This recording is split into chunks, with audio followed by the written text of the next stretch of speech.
Hello বন্ধুরা, নমস্কার। তা আমরা কিন্তু ভালো আছি, আপনারা নিশ্চয়ই ভালো আছেন। তা দেখুন, আজকে আবার একটা রেসিপি নিয়ে চলে এসেছি। তা আপনারা দেখতে থাকুন। আর বিশেষ একটা খবর আপনাদের দিতে চাই, তো যদি সেরকম যোগাযোগ থাকে তা আমাদেরকে একটু জানাবেন। আমার ভাইকে বিয়ে দেবো, তা সেরকম কোনো মেয়ে পাচ্ছি না। তা আপনারা যদি সেরকম যোগাযোগ থাকে তা বলবেন, আমাদের সঙ্গে যোগাযোগ করবেন। তো এই যে কাঁচা টমেটো, পেঁয়াজ কুচি আর লঙ্কা চেরা, সর্ষে বাটা, কালো সর্ষে বাটা, এই যে পুঁটি মাছ আর এই যে পুঁটি মাছের মাথা। আজকে এই পুঁটি মাছ দিয়ে এই কাঁচা টমেটো দিয়ে ঝাল হবে। তো আপনারা দেখতে থাকুন। বয়স কিন্তু 26-27 বছর বয়স। ছেলে রাজমিস্ত্রি, মানে কন্টাকে কাজ নেই, লোক খাটিয়ে কাজ করে। তা সেরকম যদি থাকে তো আপনারা বলবেন। আমরা কিন্তু জাতিতে কর্মকার।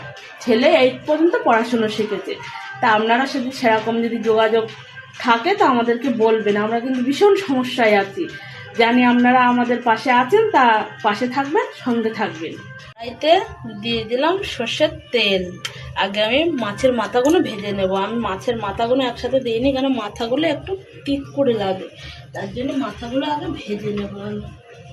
যে তেল কিন্তু গরম হয়ে গেছে, তাই এবারে মাছের মাথাগুলো দিয়ে ভেজে নেব। এটা আলাদাই রাখবো।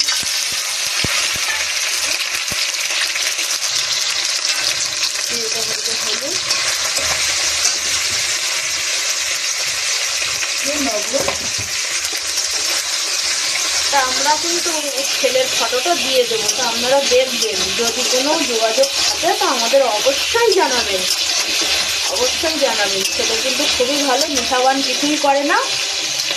তাতে আপনারা দেখবেন, দেখে শুনে সেরকম যোগাযোগ থাকে তা আপনারা অবশ্যই অবশ্যই জানাবেন। আপনাদের কাছে কিন্তু আমার অনুরোধ রইল। আমরা কিন্তু কর্মকার, আমরা আছে জাতিতে কর্মকার। আমার বাপের বাড়িও কর্মকার, আমার শ্বশুর বাড়িও কর্মকার। আমরা কিন্তু কর্মকার না। অনেকে আবার জানতেই চাইবে, তাই বললাম যে আমরা কিন্তু কর্মকার। তা অবশ্যই হয়তো মনে করবেন যে রান্নার মধ্যে আবার এইসব কথা বলছে। তা আমরা কিন্তু খুব সমস্যায় আছি, ওর জন্যে আপনাদেরকে নিজের লোক ভাবে, ওই জন্যে আপনাদেরকে বলছি। তা আপনারা যদি সেরকম জেনে থাকেন, যোগাযোগ থাকে, তা আমাদেরকে বলবেন।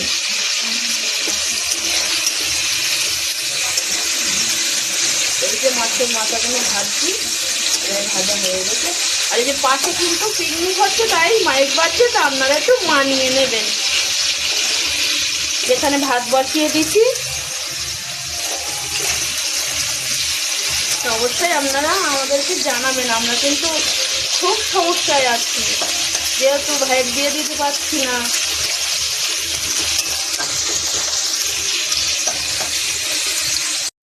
মাথাগুলো কিন্তু ভাজা হয়ে গেছে। এটা কিন্তু আমরা আলাদাই রাখবো আর আলাদাই এটা খাবো। এটা কিন্তু ভালোও লাগে, আর এই ঝালের মধ্যে দিলে একটু তিতো তিতো মতো লাগবে। ঠিক আছে, তেলটা কিন্তু গরম হয়ে গেছে। অল্প অল্প করে মাছগুলো দিয়ে আমি ভেজে নেব। মাছগুলো ভেজে নিচ্ছি।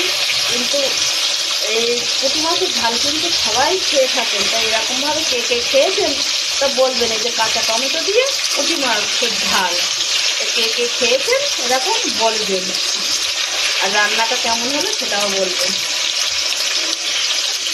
যে মাছগুলো কিন্তু ভাজা হয়ে গেছে, এবারে আমি তুলে নেবো মাছগুলো।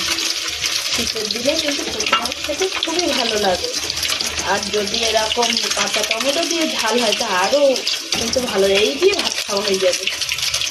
তা আসুন, কে কে খাবেন কাঁচা টমেটো দিয়ে পুঁটি মাছের ঝাল, কে কে খাবেন তা আসুন। দেখেন কত বড় হাঁড়িতে ভাত বসিয়েছি, সবার হয়ে যাবে।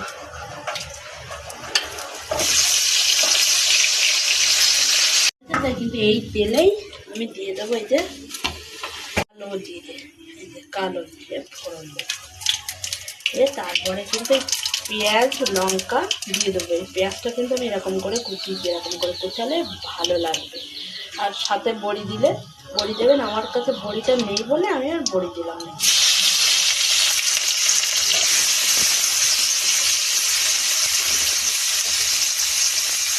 পেঁয়াজটা কিন্তু আমি হালকা ভেজে নিয়েছি। এবার কিন্তু টমেটো দিয়ে একটু ভাজবো। পরিমাণ মতন কিন্তু আমি হলুদ দিয়ে দিলাম।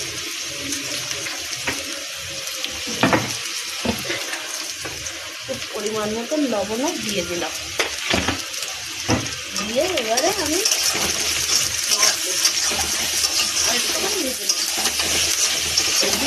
এবার তুমি জল দিয়ে দেবো। যে সর্ষে বাটার মধ্যে আমি জল দিয়ে দিয়েছি, এবার সর্ষেটা ওপরতে করতে ঢেলে দেবো। তাহলে ছিটেগুলো নিচে পড়ে থাকবে। এই যে ছিটিগুলো পড়ে যাচ্ছে, ছিটি পড়ে এই যে সর্ষের সিটিগুলো কিন্তু এখানে পড়েছে, কিন্তু এতে কিন্তু একটাও যায়নি। কিন্তু এই সর্ষের সিটি পড়লে কিন্তু তরকারি দেখতে খারাপ লাগে। এই যে ঝোলটা ফুটে উঠলে তারপর মাছগুলো দেব। ঝোল ফুটে গেছে, আর এই যে টমেটো কিন্তু সুন্দরভাবে সিদ্ধ হয়ে গেছে। এবারে কিন্তু মাছ দিয়ে দেব। মাছটা দিয়ে একটু সুন্দর করে ফোটাবো। মাছটা একটু ফুটলে কিন্তু ভালো লাগবে। মাছটা সুন্দর করে ফোটাবো। এই যে দিলে আমাদের রেডি হয়ে যাবে টমেটো দিয়ে পুঁটি মাছের ঝাল। তা কে কে খাবেন আসুন, সবাই মিলে খাওয়া যাবে। এই যে আমাদের মাছের ঝাল কিন্তু হয়ে গেছে, এই যে নামিয়ে নিলাম। তা আসুন কে কে খাবেন আসুন। রেডি হয়ে গেছে আমাদের পুঁটি মাছের ঝাল টমেটো দিয়ে।